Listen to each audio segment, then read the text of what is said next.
Hello दोस्तों, नमस्कार। मैं जयंत पुनः एक बार फिर आप लोगों के साथ CUET क्लब एकेडमी की ओर से आज हम लोग हिंदी में बात करेंगे। जो कि प्रीवियस वीडियो में हमने जहाँ तक बात की है उससे आगे की बात करेंगे। इससे पहले मैं आप लोगों को फिर एक बार कहना चाहूँगा कि अगर हम लोगों का प्रयास मेहनत आप लोगों को अच्छा लगे, आप लोगों के लिए लाभदायक कंटेंट हम लोग लेके आ रहे हैं और आप लोगों को अच्छा लगे तो प्लीज़ आप सब्सक्राइब, लाइक, शेयर करना ना भूलें और जितना हो सके ज़्यादा से ज़्यादा संख्या में आप आए मेरे चैनल पे विजिट करें और टेस्ट भी आप लोग दें। CUET क्लब एकेडमी के नाम से ही टेलीग्राम चैनल है, आप लोग वहाँ आके अपना टेस्ट भी दें और देखिए हम लोग का क्वेश्चन सेट करने का क्या तरीका है। मैं अनुरोध करता हूँ आप लोग ज़रूर एक बार कम से कम टेस्ट में शामिल होइए, तब पता चलेगा कि हम लोग क्वेश्चंस किस स्तर के बनाते हैं, एग्जाम पॉइंट्स ऑफ व्यू से कितना वैल्यू इम्पोर्टेंट है। चलिए हम लोग चलते हैं। पिछली क्लास में हम लोगों ने नाउन्स के बारे में बात किया था, नाउन के भेद, नाउन बेसिकली ख़त्म हो गए थे। आज हम लोग नाउन उसी के दूसरे भेद पे बात करेंगे, सर्वनाम पे। सर्वनाम है क्या? सबसे पहले सर्वनाम तो समझ लीजिए नाउन को ही संबोधन करता है, मतलब जो संज्ञा के स्थान पे प्रयुक्त होने वाले शब्द को सर्वनाम कहते हैं। जैसे, और सर्वनाम का आवश्यकता क्यों है? सर्वनाम का आवश्यकता इसलिए है क्योंकि हम जो बार बार अगर मान लीजिए राम राम किसी सेंटेंस में राम राम राम राम मतलब सिर्फ राम का ही नाम 10 बार बोलेंगे, उसी को संबोधित करने के लिए उसके बदले वह आया है। मतलब संज्ञा के बार बार जो रिपीट दोहराने का प्रक्रिया है उसका एक रूप परिवर्तन जो करता है, जो उसके बदले में प्रयुक्त होता है, उसे हम सर्वनाम कहते हैं। जैसे राम के लिए वह, सीता के लिए वह स्त्रीलिंग में, राम के लिए वह पुल्लिंग में, मोहन के लिए तुम या आप, वह, मतलब आप हम जो यूज करते हैं वो सर्वनाम कहलाता है। चलिए हम लोग सर्वनाम की भेद की बात करते हैं। नहीं लिखा डिफिनेशन मैंने क्योंकि सर्वनाम बेसिकली सबको पता होता है सर्वनाम के बारे में। चलिए हम लोग आगे बढ़ते हैं। देखिए जैसे लिखा है सर्वनाम, मोहन पटना रहता है, मतलब मोहन पटना में है, ठीक है, वह वहाँ पढ़ाई करता है। तो आप देख लीजिए ये है वह संज्ञा, ठीक है, मोहन के लिए प्रयुक्त हुआ वह, पटना भी है संज्ञा, संज्ञा के प्रयुक्त के वह पटना के लिए प्रयुक्त हुआ वहाँ, मतलब जो संज्ञा के स्थान पे प्रयुक्त हो वह सर्वनाम कहलाता है। चलिए दोस्तों आगे अब हम लोग चलते हैं। सर्वनाम के बेसिकली 6 भेद हैं। सर्वनाम मुख्यतः 6 प्रकार के होते हैं। पहला पुरुषवाचक सर्वनाम, दूसरा निश्चयवाचक सर्वनाम, तीसरा अनिश्चयवाचक सर्वनाम, चौथा संबंधवाचक सर्वनाम, पांचवा प्रश्नवाचक सर्वनाम, छठा निजवाचक सर्वनाम। अब हम लोग बात करेंगे पुरुषवाचक सर्वनाम की। तो पुरुषवाचक सर्वनाम है क्या? देखिए चलिए हम लोग चलते हैं। पुरुषवाचक वह सर्वनाम या सर्वनाम का वह शब्द जिनका प्रयोग बोलने वाले व्यक्ति, मतलब मैं बोलने वाला व्यक्ति अपने लिए सुनने वाले व्यक्ति या किसी अन्य के लिए प्रयोग करता। आप जो सुन रहे हैं या आपके बदले कोई और तीसरा सुन रहा है, उसके लिए जो हम प्रयोग करते हैं जो भी शब्द, वो क्या होगा? तो वो होगा पुरुषवाचक सर्वनाम। जैसे तुम कौन हो, तुम क्या हुआ, इसमें मैंने आपसे कहा कि आप कौन हैं, आप कौन हुआ वहाँ पे, तो पुरुषवाचक सर्वनाम। वह यहाँ पर वह कौन है, वह क्या हुआ? पुरुषवाचक सर्वनाम, जो बोलने वाले के लिए, जो हम जो बोल रहे हैं वो बोलने वाले व्यक्ति हम हैं, आप मेरे सामने में खड़े हैं, आप सुन रहे हैं या तीसरा व्यक्ति सुन रहा है, उसके लिए प्रयोग होता है वह कौन है, वह हुआ पुरुषवाचक सर्वनाम। वे क्या करते हैं, वे हुए पुरुषवाचक सर्वनाम। मैं प्रयागराज रहता हूँ, बेसिकली मैं प्रयागराज में ही रहता हूँ, तो प्रयागराज रहता हूँ, तो प्रयागराज में मैं का जो प्रयोग है, मैं पुरुषवाचक सर्वनाम का उदाहरण है, ठीक है। अब चलिए पुरुषवाचक सर्वनाम के भी 3 भेद होते हैं। आप पढ़े होंगे इंग्लिश में भी, first person, second person, third persons. Persons में आप पढ़े होंगे, पुरुष का मतलब भी होता है, वो आप इंग्लिश ग्रामर में पढ़े। वही हिंदी व्याकरण का एक रूप है पुरुषवाचक का उत्तम पुरुषवाचक सर्वनाम। मतलब उत्तम पुरुषवाचक सर्वनाम क्या होगा, है बोलने वाला व्यक्ति अर्थात मैं जो अभी बोल रहा हूँ अपने लिए प्रयोग करता है, जो खुद के लिए प्रयोग करता है। मैंने आपको कहा अर्थात मैं, मुझे भोजन चाहिए, मुझे गाड़ी चाहिए, मैं पटना जाना चाहता हूँ। अर्थात जो अपने लिए बोलने वाला व्यक्ति कि मैं अपने लिए जो प्रयोग करूँगा वो क्या होगा, तो वो होगा उत्तम पुरुषवाचक सर्वनाम। जी हाँ दोस्तों, उत्तम पुरुषवाचक सर्वनाम इसी का बहुवचन रूप हो जाता है हम, हमें और हमको। समझ रहे हैं आप? तो उत्तम पुरुष किसके लिए होगा, जो व्यक्ति बोल रहा है अर्थात मैं बोल रहा हूँ, तो मेरे लिए जो प्रयोग होगा वो होगा उत्तम पुरुषवाचक सर्वनाम। अब एक बात आप यहाँ गौर कीजिए, उत्तम पुरुषवाचक सर्वनाम में मैं, मुझे और मुझको, हम, हमें और हमको, इससे एक बात का तो साफ साफ बोध हो रहा है, मैं, मुझे और मुझको एक वचन का कहीं ना कहीं बोध कर रहा है। हम एक से अधिक व्यक्ति का बोध कर रहा है, मतलब क्या कहते हैं, बहुवचन फॉर्म में है, हम, हमें, हमको, मतलब ये हुआ बहुवचन, ये हुआ एक वचन। ठीक है दोस्तों, चलिए आगे हम लोग बढ़ते हैं मध्यम पुरुषवाचक सर्वनाम की ओर। जो मध्यम पुरुष आप इंग्लिश में भी पढ़े हैं, first person I we, second person you your, third person he she it they their, जो भी होते हैं वो, तो इसका भी वही बेसिकली एक रूप है। ये इंग्लिश में मध्यम पुरुषवाचक सर्वनाम, हिंदी में व्याकरण में वह शब्द जिसका प्रयोग बोलने वाला व्यक्ति सुनने वाला व्यक्ति के लिए करता है। मतलब उत्तम पुरुष में हमने आपको समझाया, मैं ही बोलता हूँ, मैं अपने लिए ही प्रयोग करता हूँ। इसमें कह रहा है कि मैं बोल रहा हूँ, प्रयोग आपके लिए हो रहा है, मैं बोल रहा हूँ, प्रयोग आपके लिए हो रहा है। मतलब बोलने वाला व्यक्ति सुनने वाला व्यक्ति अर्थात आप के लिए जो प्रयोग करता है होता है, वह शब्द क्या कहलाता है, मध्यम पुरुषवाचक सर्वनाम कहलाता है। जैसे तू, तेरा, तुझे, तुम्हें, तुम्हारा। मतलब तू मेरा दोस्त है, मैंने जब दोस्त रहेगा तो मैं तो खुद नहीं रहूँगा खुद का दोस्त, मेरा कोई और पर्सन दोस्त रहेगा। वो जो व्यक्ति होगा उसके लिए जो हमने प्रयोग किया, मैंने प्रयोग किया, वो तू या तुम मध्यम पुरुष का बोध करता है, और हमने जो कहा अपने लिए मैं, वो उत्तम पुरुष का बोध करता है। अर्थात आप जो सुन रहे हैं, मैंने जो आपके लिए आपका यूज किया, उपयोग किया, वो आप मध्यम पुरुषवाचक सर्वनाम के उदाहरण हैं। आप कहाँ रहते हैं, आप क्या करते हैं, मध्यम पुरुषवाचक में आएंगे। तुम्हें क्या चाहिए, तुम्हारा नाम क्या है, मतलब हम किसी न किसी दूसरे व्यक्ति से बोल रहे हैं जो वो सुन रहा है। अन्य पुरुषवाचक सर्वनाम, तीसरा भेद जो पुरुषवाचक सर्वनाम का है वो है अन्य पुरुषवाचक सर्वनाम। वह शब्द जिसका प्रयोग बोलने वाले व्यक्ति और सुनने वाले व्यक्ति किसी अन्य व्यक्ति के लिए प्रयोग करता है।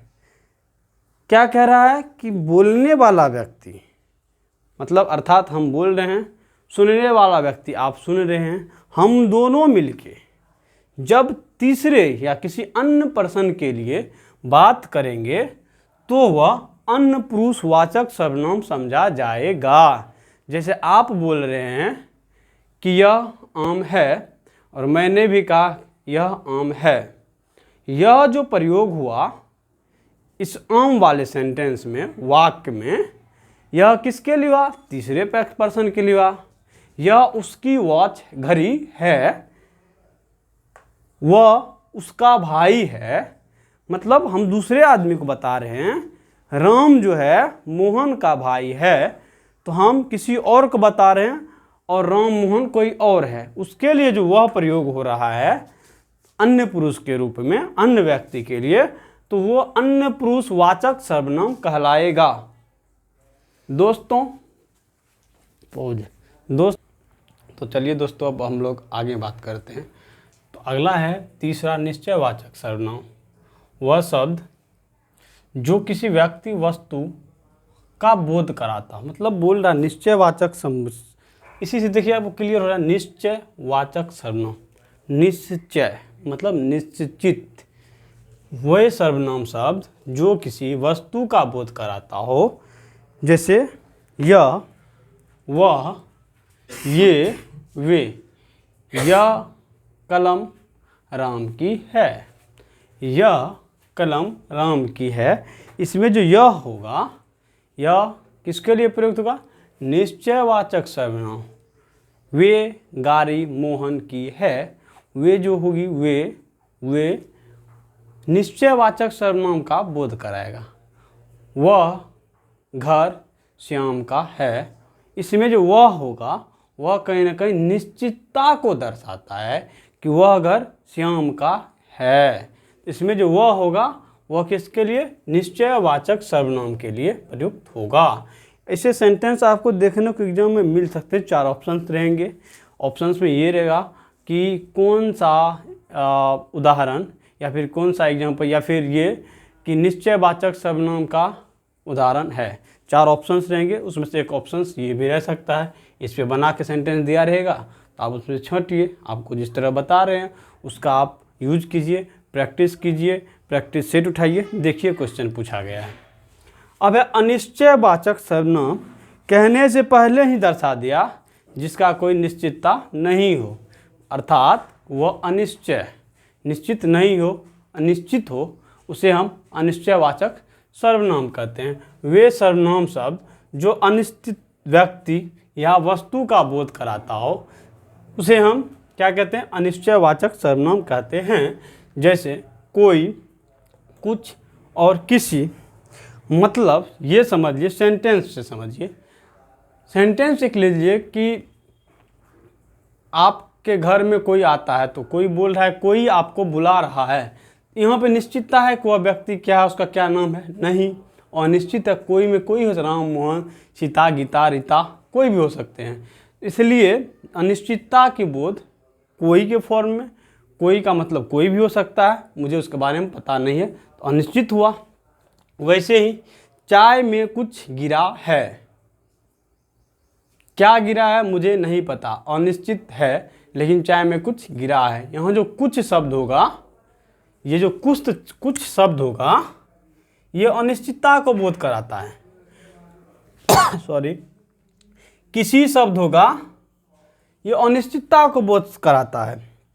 तो ये अनिश्चयवाचक सर्वनाम के उदाहरण है। आप वो बेसिकली क्वेश्चन देख सकते हैं कि यह घड़ी उसकी है, स्वयं पे विश्वास रखो, जैसी करनी वैसी भरनी, और उसमें से एक रहेगा चाय में कुछ गिरा है। क्वेश्चन रहेगा अनिश्चयवाचक सर्वनाम के उदाहरण है। तो देखिएगा, चाय में कुछ गिरा है, कुछ अनिश्चितता को दर्शाता है, तो कुछ वाला जो भी सेंटेंस होगा, वाक होगा, उस पर आप टिक कीजिएगा। ठीक है, क्वेश्चंस यहाँ से दोस्तों बनते हैं। मैंने देखा कि ये अच्छे पोर्शंस हैं हिंदी व्याकरण के, इसलिए मैं आपको स्टार्ट यहीं से कर रहा हूँ। आगे और बताएंगे। चलिए आगे की ओर चलते हैं। अब संबंधवाचक सर्वनाम। जब भी बात संबंध से हो, संबंध अकेले से नहीं हो सकता, किसी न किसी व्यक्ति से होगा, एक दूसरे के बीच होगा। तो संबंध शब्द का बोध जब भी हो, सिर्फ अकेले से नहीं हो सकता है, एक से अधिक व्यक्ति से होगा, व्यक्ति कोई भी हो, 2 व्यक्ति के बीच होगा कम से कम। ये देखिए वही बात है। वे सर्वनाम शब्द जो संज्ञाओं के बीच स्पष्ट संबंध का बोध कराता है, मतलब उसके बीच कुछ ना कुछ संबंध होगा, तब तो इसका नाम संबंधवाचक सर्वनाम पड़ा है। मतलब 2 संज्ञाओं के बीच स्पष्ट संबंध को दर्शाता हो वो संबंधवाचक का बोध होगा। जैसे जो सो, जैसी वैसी, जितनी जितनी, जितना उतना। आप इसका एक बड़ा फेमस एग्जांपल भी जानते हैं, जैसी करनी वैसी भरनी, जितना करोगे उतना पाओगे, जैसा का तैसा, जैसे को तैसे। तो ये सब एग्जाम्पल संबंधवाचक के, मतलब दोनों एक दूसरे का रूप हो, एक दूसरे के बीच संबंधता को दर्शाता हो, तो वो क्या है, संबंधवाचक सर्वनाम के उदाहरण हैं। आप जरूर देखें, सेट्स बनाए, ऐसे क्वेश्चंस आपको मिलेंगे।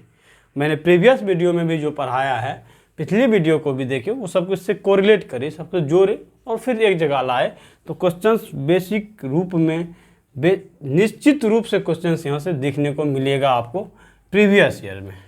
अब देखिए है क्या, प्रश्नवाचक सर्वनाम। तो आप जानते ही हैं प्रश्नवाचक, प्रश्न किया जाएगा, मतलब वे सर्वनाम शब्द जो किसी प्रश्न के करने या होने का, मेन क्या है, किसी प्रश्न के करने या होने का बोध कराता हो, प्रश्नवाचक सर्वनाम कहलाते हैं। जैसे कैसे, कब, क्यों, कितना, किसका।